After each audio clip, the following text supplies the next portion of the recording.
नमस्कार दोस्तों, आज मैं आप लोग के साथ बताना चाहूँगी कि कार्तिक पूर्णिमा में या कार्तिक के महीना में कार्तिक स्नान का क्या महत्व होता है। तो कार्तिक स्नान जो होता है वो कार्तिक महीना में किया जाता है प्रतिदिन, और कार्तिक मास जो होता है वो चतुर्मास का सबसे आखिरी का महीना होता है।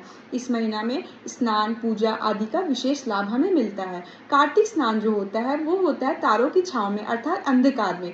तो कार्तिक स्नान जो होता है सूर्य उदित होने से पहले अंधकार में ही आपको कर लेना चाहिए। अगर आप सोचेंगे कि सूर्य उगने के बाद आप उठ के स्नान आदि कर रहे हैं और आप कार्तिक स्नान कर रहे हैं, नहीं, तो इसका आपको कोई लाभ नहीं मिलेगा, इसका कोई अर्थ नहीं होता है। आप सूर्योदय होने से पहले ही उठकर स्नान आदि कर ले।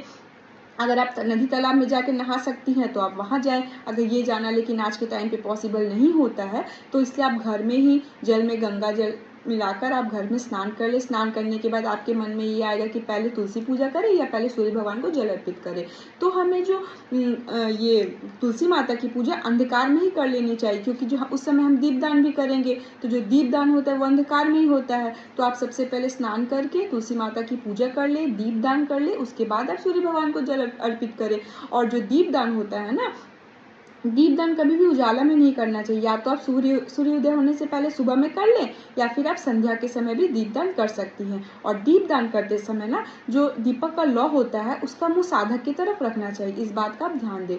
और सूर्य भगवान को जल अर्पित करने के बाद आप विष्णु भगवान की विशेष पूजा करें। विष्णु भगवान की पूजा कभी भी अकेले नहीं होती है, तो आप लक्ष्मी माता के साथ विष्णु भगवान की पूजा करें, इससे आपको जरूर लाभ होगा। और एक बात, महिलाएं अशुद्धता में नहाना या पूजा करना इसका कोई महत्व नहीं होता है, तो आप इसे 5-6 दिन के लिए छोड़ दें। उसके बाद मैं बताना चाहूँगी कि कार्तिक के महीने में ना आंवला के पेड़ की पूजा करने का भी विशेष लाभ है। आप आंवला के पेड़ के नीचे खाना बनाना और खाना खाना, इसका बहुत ही औषधीय लाभ होता है। लेकिन आज के टाइम पे ये हमारे लिए संभव नहीं हो पाएगा कि आप आंवला पेड़ के नीचे जाके खाना बनाए या खाना खाए। अगर खा सकती हैं तो बहुत अच्छा है, लेकिन जहाँ तक मुझे लगता है ये संभव नहीं हो पाता है।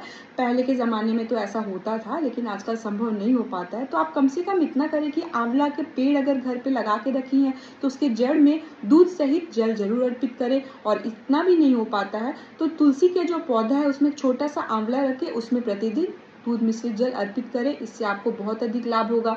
उसके बाद मैं आप लोगों को बताना चाहूँगी कि जो कुंवारे लड़की और लड़कियाँ हैं उनको भी अगर विवाह आदि में बाधा आ रही है तो आप प्रतिदिन कार्तिक स्नान करें, तुलसी जी की पूजा करें, सूर्य भगवान को जल अर्पित करें, आंवला के पेड़ में जल दें, इससे आपको जरूर लाभ होगा। आप करके जरूर ट्राई करें।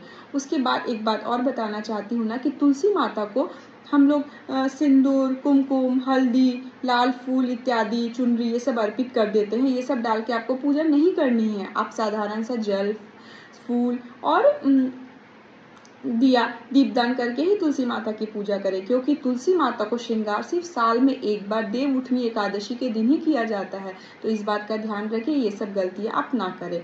बाकी आप यही सब कुछ बातें थी, महत्वपूर्ण बातें जो मैंने आप लोगों को बताया। और एक महत्वपूर्ण बातें हैं नशा, मांसाहार, ये सब का कार्तिक के महीना में त्याग करें। अपने मन को स्वच्छ रखें, मन में कोई भी अनैतिक विचार ना रखें, तभी आपको पूजा पाठ का लाभ मिलेगा। दूसरी एक बात है, कुछ लोगों का यह प्रश्न रहता है कि कार्तिक के महीने में क्या हम तुलसी का पौधा लगा सकते हैं। तो हाँ, आप कार्तिक के महीने में तुलसी का पौधा ज़रूर लगा सकते हैं। और आपके घर में अगर पहले से तुलसी का पौधा लगा हुआ है आसपास, तो आप उसकी स्वच्छता का ज़रूर ध्यान रखें। तुलसी के पौधा से ऑक्सीजन आदि हमें बहुत अधिक मात्रा में मिलती है, तो इसका औषधीय गुण भी है और उसकी हमें पूजा भी करते हैं, तो स्वच्छता का ध्यान रखें। तो यही सब कुछ बातें थी कार्तिक महीना से रिलेटेड। और भी मैं इससे रिलेटेड कुछ वीडियो बनाऊंगी, आगे आप लोग को देखने मिलेगा। वीडियो अच्छा लगे तो वीडियो को लाइक करें, सब्सक्राइब करें, ढेर सारा प्यार दें। आपके प्यार से हमें प्रेरणा मिलती है वीडियो बनाने में। Thank you so much. अपना ध्यान रखें। Take care. Bye bye. Love you all. नमस्ते।